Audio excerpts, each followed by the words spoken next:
Hi friends, അസ്സലാമു അലൈക്കും. എല്ലാവർക്കും നമസ്കാരം. ഇന്ന് ഞാൻ വഴുതനയുടെ റെസിപ്പിയുമായിട്ടാണ് വന്നിട്ടുള്ളത്. ഈ വീഡിയോ എല്ലാവരും മുഴുവനായി കാണുക. ഇഷ്ടമായാൽ ലൈക്ക് ചെയ്യാനും ഷെയർ ചെയ്യാനും കമൻറ്റ് ചെയ്യാനും മറക്കല്ലേ കേട്ടോ. പിന്നെ സബ്സ്ക്രൈബ് ചെയ്യാതെ കാണുന്നവരുണ്ടെങ്കിൽ ഒന്ന് സബ്സ്ക്രൈബ് ചെയ്ത് സപ്പോർട്ട് ചെയ്യുക. ഞാനിത് ഉണ്ടാക്കാൻ വേണ്ടിയിട്ട് വഴുതന എടുത്തിട്ടുണ്ട് കേട്ടോ. 3 എടുത്തിട്ടുള്ളൂ. ഇത് 5 ഉണ്ടതിന് 3 എടുത്തിട്ടുണ്ട്.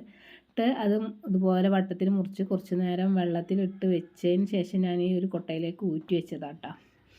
എന്നിട്ട് ഇനി ഇതിലേക്കുള്ള മസാല ഉണ്ടാക്കുകയാണേ. പൊരിക്കാൻ വേണ്ടിയിട്ടുള്ള ഞാൻ 1 ടേബിൾ സ്പൂണ് കോൺഫ്ലവർ പൊടി എടുത്തിട്ടുണ്ട്. അതുപോലെ തന്നെ 2 ടേബിൾ സ്പൂണ് മുളക് പൊടി, പാകത്തിനുള്ള ഉപ്പ്, പിന്നെ ഇതിലേക്ക് വലിയ ജീരകം പൊടിച്ചതാണ് കേട്ടോ. 1/2 ടീസ്പൂൺ വലിയ ജീരകം പൊടിച്ച് ഇട്ട് കൊടുത്തിട്ടുണ്ട്. പിന്നെ മഞ്ഞൾപ്പൊടി 1/2 ടീസ്പൂൺ ഇട്ട് കൊടുത്തിട്ടുണ്ട്. പിന്നെ കുറച്ച് വെള്ളം ഒഴിച്ചിട്ട് മസാല ഉണ്ടാക്കുകയാണ്. ഇതിന് പകരം നിങ്ങൾക്ക് ചെറുനാരങ്ങയുടെ നീരോ സുർക്കൊക്കെ വേണമെങ്കിൽ ഒഴിച്ച് കൊടുക്കാം കേട്ടോ. പിന്നെ ഞാൻ ഇതിൽ ലാസ്റ്റ് ഒരു പുളിക്ക് വേണ്ടിയിട്ട് ഞാൻ സോസ് കൂട്ടുന്നുണ്ട്. അത് കാരണമാണ് ഞാൻ അത് ഒഴിച്ച് കൊടുക്കാത്തത്. അത് സോസ് കൂട്ടുന്നില്ലെങ്കിൽ ഇതുപോലെ സുർക്ക ചെറുനാരങ്ങൊക്കെ നീരൊക്കെ ഒഴിച്ച് കൊടുത്താൽ മതി കേട്ടോ. ഇനി ഒക്കെ മസാല ഒന്ന് തേച്ചിട്ട് കുറച്ച് നേരം ഇവിടെ ഇരിക്കട്ടെ കേട്ടോ. കുറച്ച് നേരം മസാല ഒക്കെ ഒന്ന് അധികം മസാല പിടിക്കാനൊന്നുമില്ല. ഇത് പെട്ടെന്ന് ഇതാവണമല്ലോ.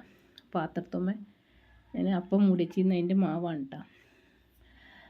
അങ്ങനെ അതിപ്പോൾ കുറച്ച് നേരം കഴിഞ്ഞ് 1/2 മണിക്കൂറൊക്കെ കഴിഞ്ഞതിന് ശേഷം ഞാനൊരു പാൻ അടുപ്പത്ത് വെച്ച് കത്തിച്ച് ചൂടായതിന് ശേഷം കുറച്ച് ഓയിലാട്ടോ വെച്ച് കൊടുത്ത്. സൺഫ്ലവർ ഓയിൽ ഒഴിച്ച് കൊടുത്തത്. വെളിച്ചെണ്ണ ആണെങ്കിൽ എത്രയും നന്ന് വെളിച്ചെണ്ണ ഒഴിച്ച് കൊടുക്കുക. സൺഫ്ലവർ ഓയിൽ ഏതായാലും കുഴപ്പമൊന്നുമില്ല, നല്ല ടേസ്റ്റ് തന്നെയാണ്. ഞാൻ സോസ് കൂട്ടുന്നതുകൊണ്ട് ഞാൻ കുറച്ച് സൺഫ്ലവർ ഓയിൽ ഒഴിച്ച് കൊടുത്തത് കേട്ടോ. അല്ലെങ്കിലും വെളിച്ചെണ്ണയിൽ സോസ് കൂട്ടട്ടോ. അപ്പോൾ അതിന് വേറെ ടേസ്റ്റ് ഉണ്ട്.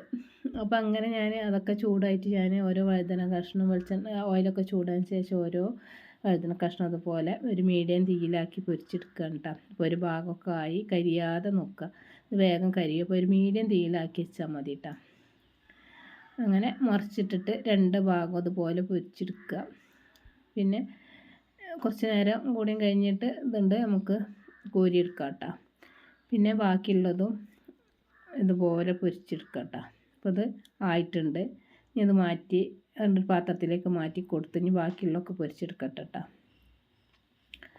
അപ്പം ഞാനെന്ത് ചെയ്യുന്നത് വെച്ചാൽ ഇങ്ങനെ കുറേശ്ശെ സോസ് ഒഴിച്ച് കൊടുക്കട്ടെ.